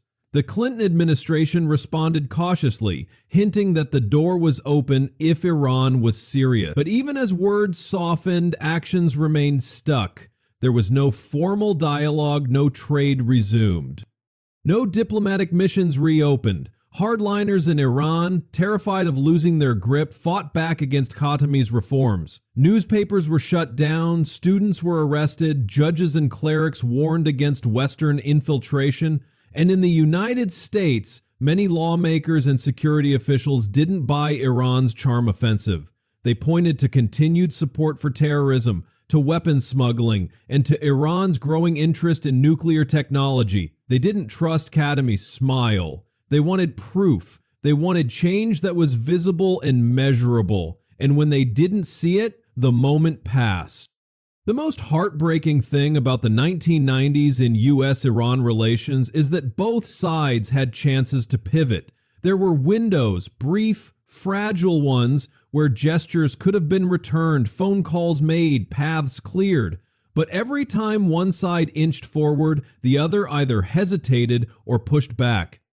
It was like two people standing on opposite sides of a river, each waiting for the other to build the bridge first, and all the while the world kept moving. Iran, isolated and bruised, turned further toward China and Russia for trade. It doubled down on its alliances with groups the West considered dangerous. It expanded its missile capabilities and quietly, beneath layers of secrecy, it began to explore its nuclear ambitions. Not yet a weapon, but a signal, a warning, a line in the sand.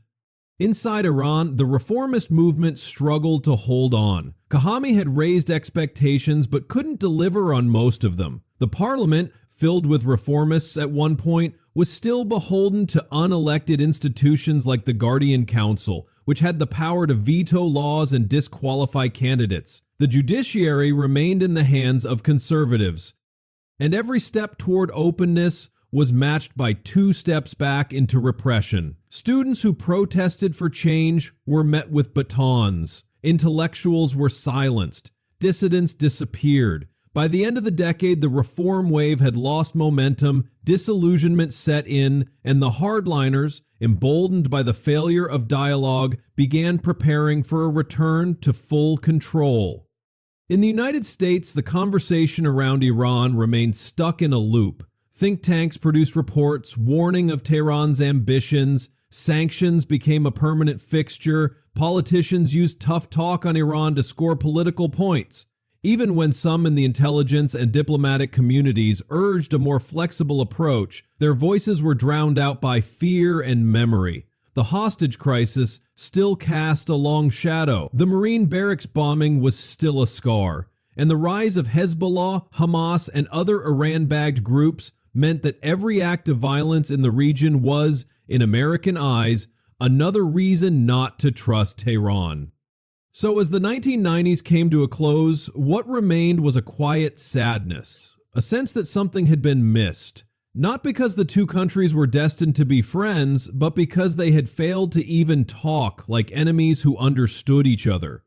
The decade hadn't brought war or collapse, but it hadn't brought peace either. Just silence, a frozen conflict, a stalemate of narratives. And perhaps most tragically, an entire generation of Iranians and Americans grew up knowing only one thing about each other, that they were supposed to be on opposite sides. Not because of who they were, but because of everything that had happened before and everything that might still come. When the world woke up on the morning of September the 11th, 2001, everything changed. Nearly 3,000 people were killed. Planes turned into weapons. The Twin Towers in New York were gone in smoke and steel. The Pentagon is burning. Shock turned into horror, and horror into rage. And in those first chaotic days after the attacks, something unexpected happened, something almost nobody remembers today. Iran, yes, the Islamic Republic of Iran, quietly reached out. The country that had once called America the Great Satan and had spent decades vilifying the United States in sermons and slogans was suddenly offering condolences. Within hours of the towers falling, thousands of Iranians lit candles in public vigils. Newspapers in Tehran ran headlines mourning the loss of innocent life, and behind closed doors, Iran's government signaled something remarkable, a willingness to cooperate. And it wasn't just words, it was action. As the United States prepared to go to war in Afghanistan to topple the Taliban, who had given haven to Osama bin Laden and al-Qaeda, Iran stepped forward. The Taliban were bitter enemies of Iran. Back in 1998, Taliban fighters had stormed the Iranian consulate in Mazar-e-Sharif and murdered several Iranian diplomats. The two sides nearly went to war over it. So when the United States began targeting the Taliban, Iran didn't just stand by, it helped. Iranian intelligence shared maps, gave access to contacts inside Afghanistan, and provided key support to the Northern Alliance, a coalition of Afghan fighters opposed to the Taliban, in diplomatic backpanels.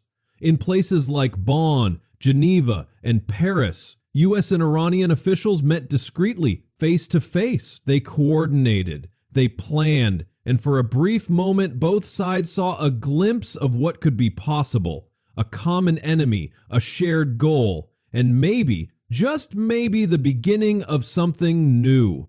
But that window slammed shut almost as quickly as it had opened. Just 4 months after the attacks, in January of 2002, President George W. Bush stepped up to a podium in Washington to deliver his State of the Union address. In front of Congress, the cameras, and the entire world, he introduced a new phrase, one that would define the next chapter in U.S.-Iran relations. He said, "Iran, Iraq, and North Korea make up an axis of evil." In a single sentence, all the secret meetings, all the quiet cooperation, all the goodwill after September the 11th was undone. To many in Washington, it was just rhetoric, tough talk to rally Americans around the new war on terror. But to Tehran, it was a betrayal. They had helped. They had taken real risks, and now, instead of recognition, they were being lumped in with Saddam Hussein and Kim Jong-il. The reaction in Iran was swift and bitter. Reformists, already on shaky ground, were humiliated. Hardliners seized the moment, pointing at the speech and saying, "We told you so." To them, this was proof that America could never be trusted, no matter what. The damage went deeper than politics. Inside Iran, the speech deflated a generation that had hoped for change. Students who had marched for reform in the late 1990s now watched as their dreams dissolved under a wave of renewed hostility. Mohammad Khatami, the reformist president, was pushed further to the margins. His calls for dialogue were drowned out by the roar of hardline slogans. And in the United States, the Bush administration began shifting its attention westward, from Afghanistan to Iraq. And that's where things got even more complicated, because in March of 2003, the United States invaded Iraq. The goal, at least officially, was to eliminate Saddam Hussein's weapons of mass destruction and bring democracy to the Iraqi people. But for Iran, the war meant something else entirely. The United States had just removed Iran's single greatest regional enemy, Saddam, without Iran having to fire a single bullet. And suddenly, the balance of power in the Middle East began to tilt. As U.S. forces toppled Saddam's regime and chaos took hold in Baghdad, Iran saw a vacuum and stepped in. Iranian-backed militias, clerics, and intelligence agents began operating across the border. They funded political parties, trained fighters, and built networks of influence that reached deep into Iraq's new government. To Washington, it was like trying to put out a fire while someone else was quietly pouring gasoline in the corner. Iran's growing presence in Iraq became a major point of tension. American troops were being attacked by roadside bombs, improvised explosive devices, and many of them were traced back to Iranian components. Shia militias aligned with Tehran were clashing with Sunni insurgents, and the U.S. found itself stuck in the middle of a sectarian nightmare it hadn't anticipated. What was supposed to be a quick regime change had become a messy, grinding conflict, and Iran was gaining ground in the shadows. Back in Tehran, the hardliners were feeling vindicated. America's wars had brought instability, not peace. Iraq was broken, Afghanistan was slipping into insurgency, and Iran, despite being labeled part of an axis of evil, was still standing, still defiant, still pushing forward with its ambitions. The nuclear program, which had begun decades earlier under the Shah, quietly moved forward, and even though Iran publicly insisted it was for peaceful energy purposes, the secrecy surrounding it raised red flags across Western intelligence agencies. The deeper Washington looked, the more it worried that Iran was playing a long game, waiting, watching, and slowly building the capability for something more powerful. But perhaps the most tragic part of this entire period is how close both nations had come to a different path. After September the 11th, Iran and the United States were briefly aligned. They had a shared enemy, a shared objective, and even shared intelligence. Diplomats had met, progress had been made. But instead of building on that rare cooperation, both sides fell back into familiar roles. The United States, still scarred by Iran's past actions, chose confrontation over cautious engagement. And Iran, wounded by what it saw as rejection and betrayal, turned inward and hardened its stance. The two nations once again missed each other in the dark, passing like ships at night, each convinced the other could never be trusted. And so, the early 2000s set the tone for what would become an even deeper, more entrenched rivalry. The hopes of reform gave way to the reality of regional competition.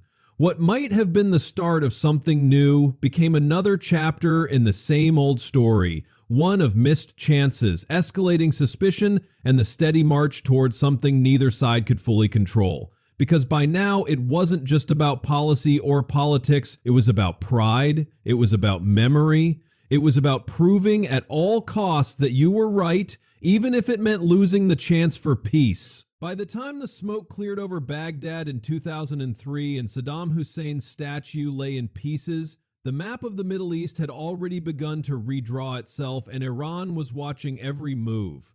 What it saw was not just America's power, it saw America's vulnerability, its overreach, its inability to fully control what it had broken. But more than that, Iran saw something terrifying, the possibility that what happened to Iraq could happen to it. The United States had just invaded a country next door on the premise of weapons of mass destruction and found none. But it didn't matter. The regime was toppled, the leader was captured, the message was clear. And for the Islamic Republic, that message went deeper than strategy. It touched the raw nerve of survival. The same nerve that had been jolted during the Iran-Iraq War, the same nerve that had been scarred by the coup of 1953 and the hostage crisis of 1979. Iran didn't just fear America's missiles, it feared America's intent. And once again, that fear began to fuel its next move. So when, that same year, secret nuclear sites in Iran were revealed to the world, places like Natanz in Iraq, it didn't just spark concern, it set fire to an already fragile bridge. To Washington, it looked like confirmation of the worst assumptions. Iran, long isolated, long uncooperative, had been quietly enriching uranium behind the world's back. And though Tehran insisted it was for peaceful energy purposes, no one in the West was buying it.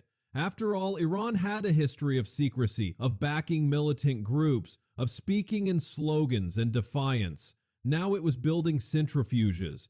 It didn't matter that the program had begun decades earlier under the Shah with U.S. support. It didn't matter that Iran had signed the Nuclear Non-Proliferation Treaty. What mattered was that trust had already been broken long before the first uranium gas was injected into a centrifuge, and in a relationship defined by suspicion, even silence felt threatening. The United States responded the only way it knew how, with pressure. Sanctions were tightened, diplomats were sent to warn allies, new layers of restrictions were passed through the United Nations. Iran in turn grew more defiant. Inside the country, the nuclear program became not a secret, but a symbol. Billboards lit up with images of glowing domes and proud scientists. State television ran footage of students cheering as centrifuges spun in rhythm.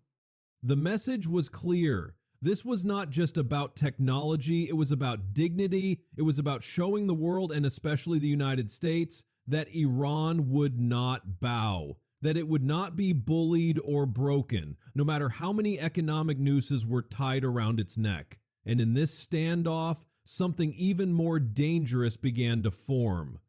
It wasn't just a nuclear crisis. It was a collision of pride, both sides believing they were in the right, both sides convinced the other had always been the aggressor, both sides retreating deeper into their fears.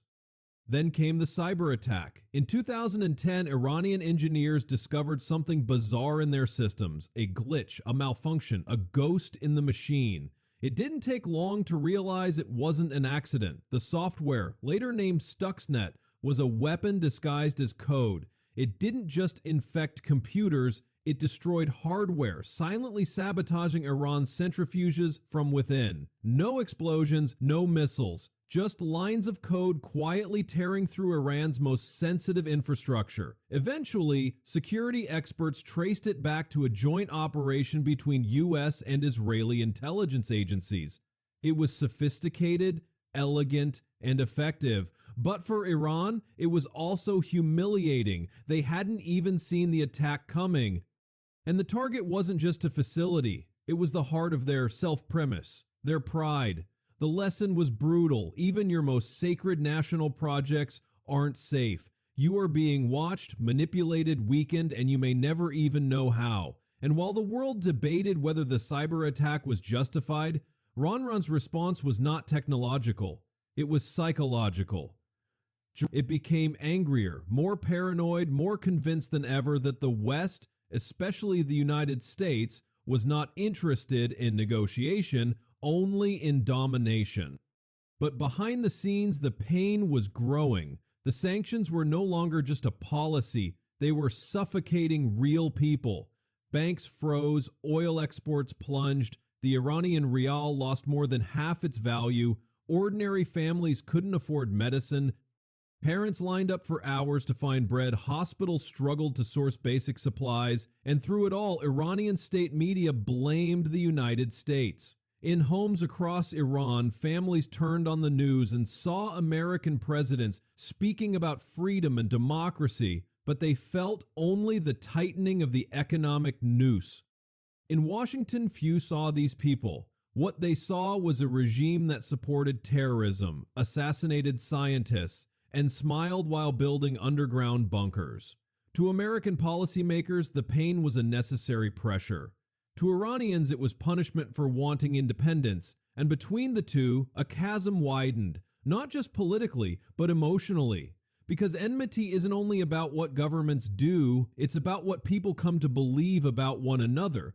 And by now, Americans saw Iran as the forever enemy, and Iranians saw America as the forever oppressor.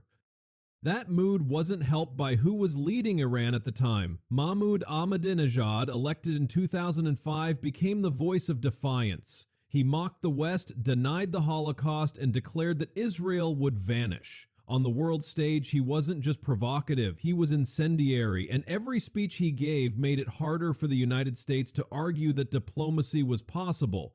His words were used to justify more pressure, more isolation, more fear, and yet even under his fiery rhetoric, Iran continued inching forward with its nuclear work, slowing it when necessary, speeding it up when it made a point, never quite crossing the line into full weaponization, but always staying close enough to make everyone nervous.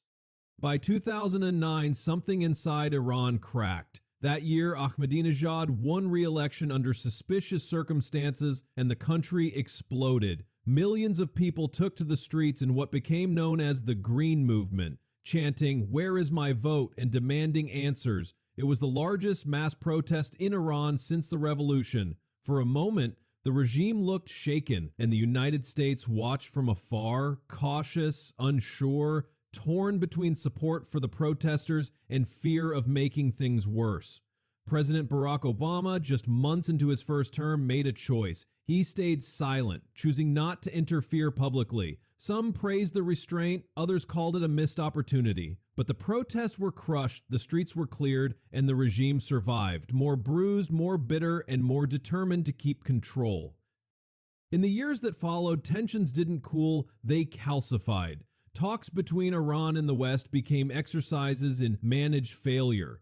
Diplomats met, posed for photos, and left with nothing but vague promises. Sanctions were tightened again, and Iran's nuclear capabilities, while still below the threshold of a weapon, advanced further. The program was now spread across multiple sites. Natanz, Fordow, inspections were allowed, then restricted. Agreements were made, then broken. It was a game with no trust and no end. And the world watched, wondering not if it would explode, but when. So by the end of 2013, the relationship between Iran and the United States wasn't just strained, it was wrecked. The enmity had hardened into something more permanent. It wasn't built on misunderstanding anymore. It was built on memory. Too many betrayals, too many bombs, too many funerals, too many promises broken. Trust was not just missing, it had been burned down over and over again, and no one was willing to rebuild it from the ashes. And underneath all the politics, all the headlines, there were people on both sides who had stopped believing that things could ever be different. Because once two nations begin to define themselves by their hatred of each other, the danger is no longer war. The danger is the belief that peace isn't even worth imagining. By the time Hassan Rouhani took office in August of 2013, Iran and the United States were standing on opposite shores of a widening sea, each convinced the other would never change. But Rouhani was not like his predecessor. He didn't spit insults or deny history. He was soft-spoken, calculated, fluent in English, and deeply aware of how broken the global perception of Iran had become. He wasn't promising revolution, he was promising relief. Iran's economy was suffocating under sanctions, inflation was crushing families, medicines were scarce, oil exports had collapsed. Rouhani knew that if the Islamic Republic was going to survive, not just in power, but with any semblance of dignity, it needed a way out. And so he made a gamble, he reached for diplomacy, and to the world's surprise, the United States responded. On the other side of the ocean, President Barack Obama had just begun his second term. He, too, was looking for a way out, not from suffering, but from war. The Middle East was burning. Iraq was unraveling, Syria was in civil war, Afghanistan was endless, and the idea of another confrontation, this time with Iran, loomed like a storm no one wanted to name. Obama had already signaled earlier in his presidency that he was open to engagement. He'd spoken of extending a hand if Iran would unclench its fist. Now, with Rouhani in office, the moment finally arrived, and it happened not on a battlefield, not through back channels, but in an ordinary phone call. On September the 27th, 2013, Barack Obama and Hassan Rouhani spoke directly for the first time. It lasted just 15 minutes, but it was the first time the leaders of these two countries had spoken since the revolution of 1979. That call made history, but it also made enemies. Inside Iran, Rouhani's move was both praised and condemned. Reformists celebrated the attempt at healing. Hardliners fumed. They called the phone call a disgrace. Protesters threw shoes at his motorcade. Ayatollah Khamenei, Iran's supreme leader, gave his usual cautious approval, but made it clear that the United States was still deeply untrustworthy. In Washington, the reaction was just as split. Some saw it as a breakthrough, others saw it as a weakness. The deep scars of the past, hostages, assassinations, proxy wars, nuclear fears, weren't just still present, they were raw. But even with all that distrust, both sides pushed forward. Quietly, carefully, and with 1,000 layers of contingency, they began negotiations. In Oman, in Vienna, in Geneva, diplomats huddled in rooms for hours, days, months. They argued over centrifuge counts, uranium stockpiles, verification protocols, timelines, sanctions relief, and missile programs. Every word was a minefield, every handshake a risk. But somehow, after nearly 2 years, they reached something no one believed was possible. On July the 14th, 2015, Iran and 6 world powers, including the United States, signed the Joint Comprehensive Plan of Action, or JCPOA. The deal was intricate and technical, but the heart of it was simple. Iran would limit its nuclear program and open its facilities to the most intrusive inspections regime in history. In exchange, the United States and its allies would lift sanctions, unfreeze billions in assets, and let Iran rejoin parts of the global economy. It wasn't peace, but it was a pause, a breath, a crack in the wall that had stood for nearly 4 decades. For a moment, the tone changed. Rouhani spoke of a new chapter. Iranian youth posted hopeful messages online. Obama called it a triumph of diplomacy over war. Airports in Iran buzzed with new foreign investment. European companies rushed back. Iranian students looked outward again. Families who had been crushed under years of sanctions dared to believe things might get better. It felt fragile, but it felt real. And for the first time in years, there was a sliver of hope that the story of the United States and Iran might finally take a different turn. But that hope didn't last. From the very beginning, the deal became a political weapon in Washington. Critics called it dangerous, naive, a gift to terrorists. They said Iran couldn't be trusted, that the inspections weren't strict enough, that the sanctions relief would fund proxy wars, not schools. Republicans in Congress tried to block it. Israel's Prime Minister Benjamin Netanyahu denounced it before the U.S. Congress, warning of catastrophe. And Donald Trump, then a presidential candidate, promised that if he ever took office, he would tear it up on day one. The Iranian regime watched all of this closely. Inside Tehran, hardliners had always warned that America could not be trusted. Now, they had daily proof. Rouhani was ridiculed, Khamenei gave guarded support, but with constant reminders that if the United States backed out, Iran would too. There was no joy, only tension. Still, the deal held for nearly 3 years. Iran stuck to its commitments. The International Atomic Energy Agency repeatedly verified compliance, but in the background, the opposition grew louder. In 2016, Donald Trump was elected president, and in May of 2018, he followed through on his campaign promise. Standing before cameras, Trump declared that the United States was withdrawing from the nuclear agreement. He called it the worst deal ever negotiated. He reimposed crushing sanctions, and he promised to apply maximum pressure until Iran gave up not just its nuclear program, but its missile systems and regional influence too. In Tehran, the reaction was swift but not dramatic.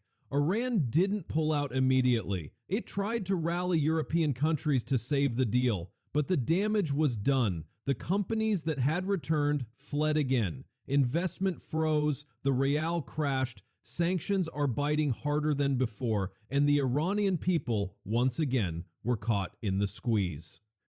Food prices soared, medicine disappeared from the shelves, blackouts returned, and this time the anger wasn't just aimed at America, it turned inward. Protesters flooded the streets of Iranian cities, chanting not only against sanctions but against their government, furious at corruption, mismanagement, and false promises. Rouhani, who had once been hailed as the architect of a new Iran, now faced chants of betrayal. Inside the White House, Trump's advisors believed the pressure would break Iran. They believed economic pain would force the regime to the table on new terms. But the opposite happened. Iran's leaders hardened. They resumed enrichment at higher levels. They blocked parts of inspections. They ramped up their rhetoric. America, in their eyes, had done exactly what they always said it would do: offer peace with one hand and strike with the other. And with that, any remaining trust was ground into dust. By the end of 2018, the idea that the United States and Iran could ever find common ground again felt almost laughable. The deal that had once inspired cautious optimism was now a symbol of everything that had gone wrong. For Americans, it became a case study in misplaced trust.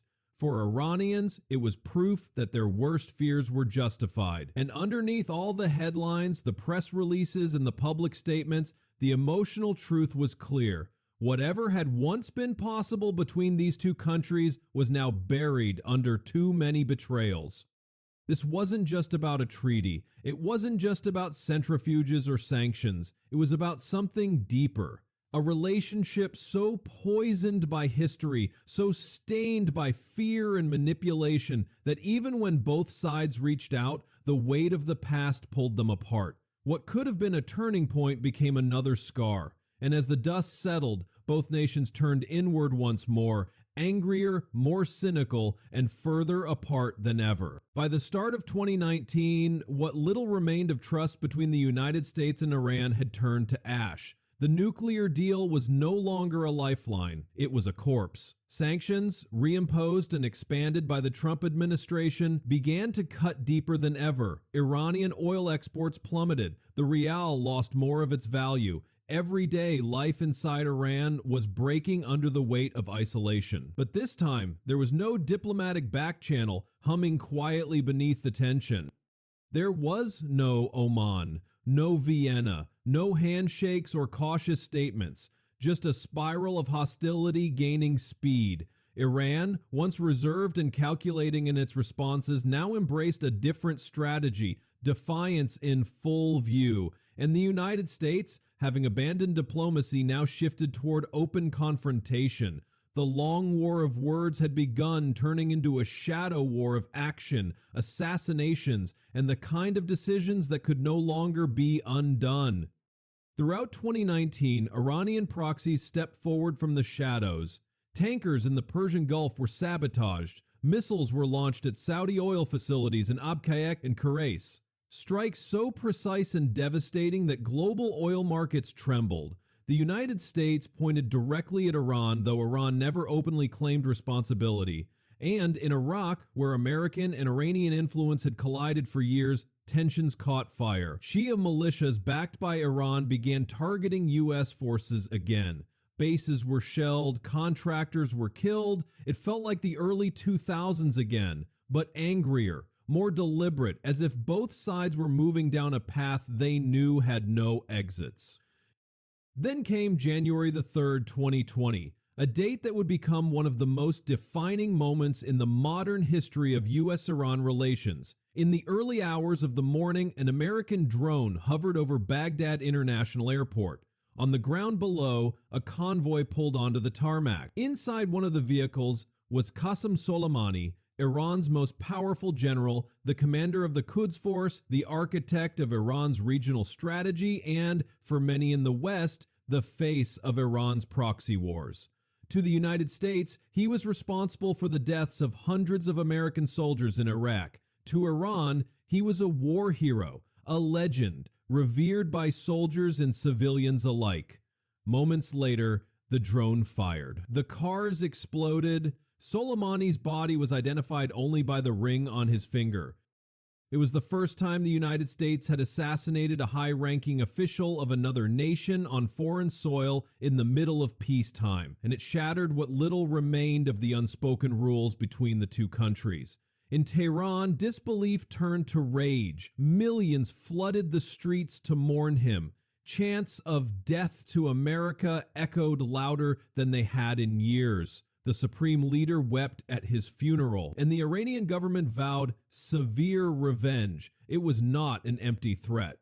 5 days later, on January the 8th, Iran launched more than a dozen ballistic missiles at 2 U.S. military bases in Iraq, Al-Assad and Erbil. The strike was carefully calculated, it was powerful but restrained. No American soldiers died, though over 100 would later be diagnosed with traumatic brain injuries. Iran claimed it was a measured response, not the beginning of a wider war. The United States did not retaliate. For a brief moment, the world held its breath, expecting escalation. But something strange happened. Both sides pulled back, not toward peace, but toward avoidance, toward a standoff that was less about calming down and more about not going too far. But by then, the relationship was broken beyond repair. Soleimani's assassination wasn't just an escalation, it was a point of no return. In the minds of Iranian leadership, it confirmed what they had always believed. The United States was not a negotiating partner, it was a mortal enemy. And in the United States, Iran's retaliation only solidified its image as a nation driven by vengeance and violence. Each side had now painted itself into a corner where backing down felt like betrayal and moving forward meant collision. There was no shared language anymore, only force. And while this was happening, the Iranian people were caught in the crossfire again. In the chaos following the missile strike, Iranian military units mistakenly shot down a civilian airliner, Ukraine International Airlines Flight 1752, killing all 176 people on board. At first, the government denied responsibility, but as evidence mounted, they were forced to admit the truth. The outrage was immediate and volcanic. Protests erupted across Iranian cities. Students tore down posters of Soleimani. Crowds demanded accountability not just for the downed plane, but for years of lies and suffering. For a brief moment, the Iranian regime faced an internal reckoning even greater than international pressure. But the crackdown came quickly. Arrests, beatings, silence, and once again, the cycle of fear resumed. In the United States, Soleimani's killing became a political dividing line. President Trump hailed it as a victory, claiming he had prevented a war rather than started one. His critics warned that it had brought the region to the brink of a catastrophe. But inside Iran, the message was clear. The most powerful general in the Islamic Republic had been killed by a foreign power, and nothing, not talks, not deals, not diplomacy, would ever be trusted again. What emerged in the wake of Soleimani's death wasn't just more hostility. It was a new kind of Cold War, fought not through armies in the field, but through assassinations, sabotage, and cyber attacks. Nuclear scientists continued to be mysteriously killed. Facilities mysteriously caught fire. Shipping lanes turned into battlegrounds. The idea of rebuilding trust, of re-entering any agreement, became not just unlikely, but unthinkable. The hostility had metastasized. It had moved beyond governments, beyond presidents, beyond policies. It had become a narrative, a story told in blood and pride, in betrayal and memory. America no longer saw Iran as a state with grievances, but as a threat with no off switch. And Iran no longer saw America as an empire in decline, but as a predator without shame. What began decades ago as a political rupture had now grown into something deeper, darker, and far more dangerous. When the dust settled from the chaos of Soleimani's assassination, the world had crossed a line it could not uncross. The years that followed did not bring resolution. They brought a colder, deeper kind of enmity, one that moved silently in the dark, with fewer speeches, fewer hopes, and fewer illusions. By 2021, the relationship between the United States and Iran was no longer a political crisis, it was a psychological trench. And inside that trench, every movement, negotiation attempt, every cyber attack, every moment of silence was loaded with decades of pain and mistrust. With Donald Trump now out of office and Joe Biden stepping into the presidency, some believed the frost might thaw. After all, Biden had served under Barack Obama, the man who helped birth the nuclear deal. There was talk, soft hesitant, about returning to the JCPOA, the agreement that Trump had torn apart in 2018. But time had already done damage that no agreement could easily undo. Inside Iran, the political winds had shifted. Rouhani, the moderate who once gambled on peace, was now gone. In his place stood Ibrahim Raisi, a conservative cleric, staunchly loyal to the supreme leader and with a human rights record that sent chills through the international community. His election, heavily controlled and largely boycotted by Iranian voters, signaled what many had feared. Iran's leadership was no longer even pretending to seek reform. The hardliners had won, and they were not in the mood to smile at the West. To them, the nuclear deal had proven only one thing: that America cannot be trusted, no matter who sits in the Oval Office. Even if Biden wanted to re-enter the deal, Iran would not beg for it. Talks began again in Vienna, but they were hollow from the start. Both sides entered the room with suspicion instead of intention. Iran demanded full sanctions relief before agreeing to any limits on its program. The United States, burnt by Trump's own withdrawal, demanded guarantees that Iran would stay in compliance. But how do you guarantee anything in a relationship where betrayal has been the norm? Neither side trusted the other to keep its word, and the longer the talks dragged on, the less either side seemed to care about resolution. Diplomats flew in, deadlines were floated, deadlines passed, statements were issued. And beneath it all, Iran's nuclear program kept inching forward, not in secret, but in plain view. Centrifuges kept spinning, uranium was enriched to higher purity levels, the clock ticked, and no one reached for the alarm. But while the world watched the negotiations, another war was raging in the shadows. Cyber attacks, mysterious explosions, proxy skirmishes. This was no longer politics, it was personal. Iran's Revolutionary Guards quietly expanded their operations across the region, deepening their ties with Hezbollah, with the Houthis in Yemen, with Shia militias in Iraq and Syria. These weren't just alliances, they were pressure points, fingers on triggers aimed at American interests without ever firing directly at the United States. Iran had mastered the art of indirect retaliation, and Washington knew it. Meanwhile, Israel, deeply suspicious of any diplomatic movement, continued its covert campaign to sabotage Iran's nuclear ambitions. Iranian scientists kept dying in unexplained ways. Facilities kept experiencing sudden failures. Each incident was a silent message. We see you, we can reach you, we will stop you. The United States, under Biden, maintained the sanctions, not just Trump-era sanctions, but expanded measures targeting banking, oil, and weapons. Iran's economy remained battered, inflation soared, and young Iranians, those born long after the revolution, found themselves choking on the consequences of a fight they didn't start. Their generation didn't chant death to America. They wanted jobs, internet freedom, and dignity. But all they got was repression, and when they raised their voices, the regime responded with the same iron fist. The hostility with the West became the excuse for everything, for censorship, for crackdowns, for executions. Every enemy abroad gave cover to every abuse at home.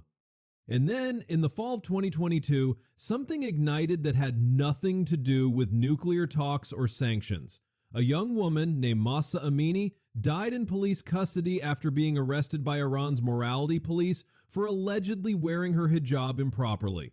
Her death sparked a wildfire of protests, fierce, female-led, and fearless. For the first time in decades, the Iranian people weren't just protesting the economy. They were demanding something bigger: freedom, justice, change. The regime cracked down brutally, but the flame didn't go out. And across the world, people stood in solidarity. In the United States, the Iranian diaspora marched in cities coast to coast. Lawmakers wore pins with her name. Biden condemned the crackdown. The distance between the Iranian government and the American government was now matched by something new: a closeness between their people. Iranians in exile were no longer just grieving, they were organizing. And the regime noticed. Inside Tehran, the leadership saw everything as a threat, especially from the United States. Every protest, every hashtag, every condemnation from Washington was seen not as human concern, but as political warfare. And so even as Iranian citizens demanded change, their government dug deeper into resistance. The supreme leader blamed foreign interference. State TV aired forced confessions, and through it all, the nuclear work continued. There was no more hiding it, no more playing coy. Iran was enriching uranium to levels that alarmed even its traditional allies. Inspectors were denied access, surveillance cameras were turned off, and Western intelligence agencies began warning that Iran was, in technical terms, closer than ever to having the capability to build a bomb. Not a guarantee, but the knowledge, the threshold, the muscle memory. And in Washington, Biden found himself trapped between two collapsing narratives. On one side, the hope of diplomacy, once the heart of Obama's foreign policy, was shriveling into irrelevance. On the other side, the threat of war. The old hammer that had failed before was too dangerous to pick up again. So the United States stood still, watching, sanctioning, speaking out, but with no clear plan, no clear path, and no clear power to change the trajectory. Because by now, the US-Iran enmity wasn't just a conflict, it was an identity. Both nations had built generations around this hostility. Iran had turned resistance into ideology. America had turned suspicion into law. Every president, every supreme leader inherited this feud like a curse passed down through clenched fists. And as the years ticked on, it became harder and harder to imagine anything else. Not peace, not even diplomacy, just endurance, just outlasting each other. By the end of 2023, the world had changed again. War raged in Ukraine, global alliances were shifting, but between the United States and Iran, the story remained tragically familiar. Threats, warnings, missed signals, and the quiet belief on both sides that the other will never change. And perhaps that belief was the most dangerous weapon of all. Because enemies can negotiate, rivals can compromise, but when hatred becomes heritage, when distrust becomes doctrine, when enmity becomes the soil where both nations plant their flag, then even silence can feel like a threat. And in that silence, nothing grows except the ghosts of what could have been. By the time the world stepped into 2024, there were no more illusions left. Not in Washington, not in Tehran. The hostility between the United States and Iran had become something far more complex than foreign policy. It was no longer just about nuclear programs, sanctions, or even the ghosts of the embassy or the revolution. It was something deeper now, something generational, something emotional. What began in fear had hardened into identity. And the bitterness that once belonged only to governments had slowly filtered into the bloodstream of their people, their institutions, and their sense of who they were on the world stage. The United States and Iran were no longer adversaries by circumstance, they were adversaries by design, by memory, by narrative. The diplomacy that had flickered briefly under Obama and collapsed under Trump was now nothing more than a backdrop. President Biden, despite public gestures of openness, had little room left to maneuver. His administration maintained most of the sanctions. It continued to designate Iran's Revolutionary Guard Corps as a terrorist organization. It issued sharp condemnations whenever Iran enriched uranium beyond thresholds or cracked down on its own citizens. But beyond the press releases, there was silence. Not the silence of peace, but the silence of a relationship that no longer even pretends to seek repair. In Iran, Supreme Leader Ali Khamenei, now well into his 80s, showed no signs of retreating from his vision. His worldview had been shaped by revolution, by exile, by defiance, and that vision had been passed down to a new generation of loyalists. The clerical establishment had closed ranks. Ibrahim Raisi remained in power, and though he lacked the charisma of his predecessors, he carried the regime's doctrine with ruthless consistency. The Islamic Republic was not interested in pleasing the West. It was interested in surviving the West. That meant fortifying alliances with powers who challenged U.S. dominance, Russia, China, Venezuela. It meant leaning harder into its regional proxies, arming Hezbollah, backing militias in Iraq and Syria, funding Hamas and the Houthis, and it meant pouring more resources into cyber warfare, surveillance, and missile technology. Because even if Iran wasn't going to build a nuclear weapon, it wanted the world to think it could. That ambiguity was its shield, its deterrent, its message. Meanwhile, the region around them began shifting in unpredictable ways. The Abraham Accords brokered under the Trump administration had brought some Arab nations into diplomatic ties with Israel. Saudi Arabia, long a fierce rival of Iran and a close partner of the United States, was suddenly flirting with the idea of a broader regional thaw. But Iran didn't see diplomacy, it saw encirclement. It saw American-made jets in the hands of its enemies. It saw alliances forming that left it isolated. And so it turned inward, doubling down on resistance. The more the United States rallied the region against Iran, the more Iran reminded its people that America could never be trusted. This paranoia wasn't unfounded. In the summer of 2024, new reports surfaced of covert operations, suspected Israeli strikes on Iranian nuclear facilities, another Iranian scientist assassinated on a Tehran highway, cyber intrusions traced back to U.S. intelligence. Nothing was confirmed, but nothing needed to be. In this war without declarations, shadows spoke louder than headlines. Every silent act of sabotage whispered the same thing. We are still here, and in response, Iran escalated, firing missiles near U.S. bases in Iraq, increasing its naval patrols in the Strait of Hormuz, flexing its presence in Syria, daring someone to cross the line first. The American public by now was weary of foreign conflicts. The wars in Iraq and Afghanistan had drained not just resources but political will. No one wanted another entanglement. But Iran remained the one country that even divided Americans could agree on it was dangerous. It was destabilizing, and most of all, it was unpredictable. Decades of media portrayals, sound bites, and real attacks had cemented that image. In presidential debates, Republicans and Democrats rarely agreed on much, but when it came to Iran, the rhetoric stayed harsh, hardline, uncompromising. Iran was no longer a policy issue. It was a political fixture, a talking point that required no context, a villain with staying power.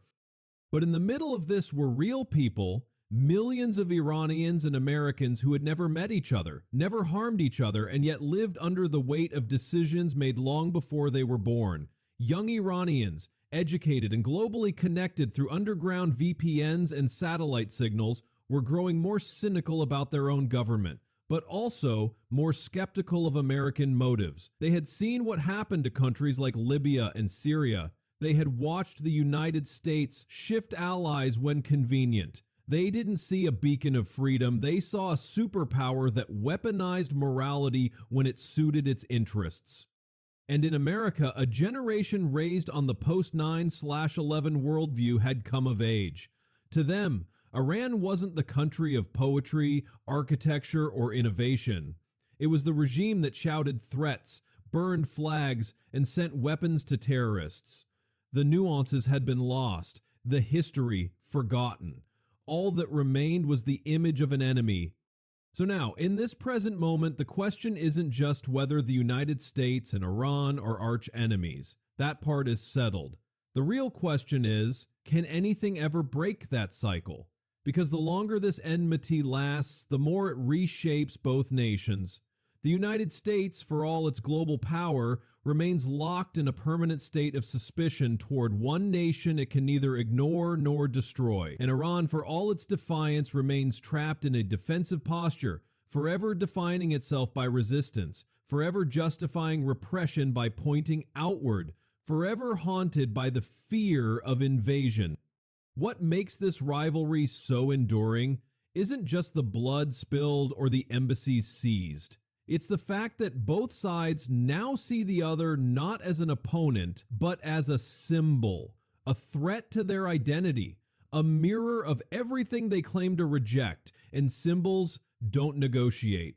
Symbols don't shake hands. They stand, frozen in time, daring the other to blink. So here we are, decades after that fateful revolution in 1979, still circling the same battlefield, now with more weapons, less trust, and a generation that has inherited the hatred like a birthright. There are no peace talks scheduled, no secret breakthroughs on the horizon, just silence. A silence that screams, a silence that holds the memory of every broken promise, every missile fired, every handshake refused. This isn't just a geopolitical rivalry, it's a wound that never healed. And as long as both nations keep bleeding from it, quietly, bitterly, the path forward will remain as dark and narrow as the one that led here.